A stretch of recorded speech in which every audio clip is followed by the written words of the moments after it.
In the broadest sense, Scripture sometimes refers to God as being the Father of everything He has created. For instance, we find this in passages like Deuteronomy chapter 32, verse 6, and Isaiah chapter 43, verses 6 and 7, and chapter 64, verse 8.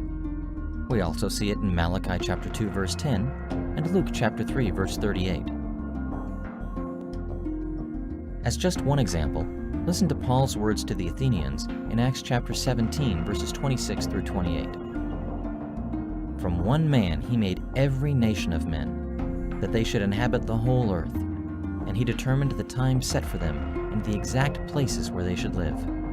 As some of your own poets have said, we are his offspring.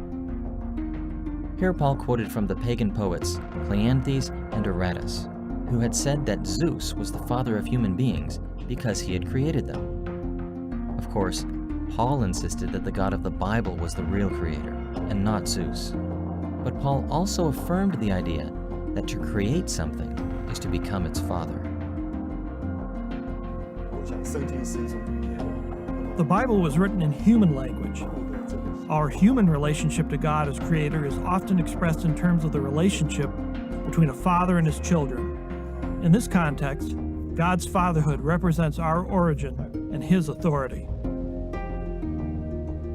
Just as human fathers are patient toward their children, God's general fatherhood over creation motivates Him to show great patience with our fallen world, and with sinful humanity in particular.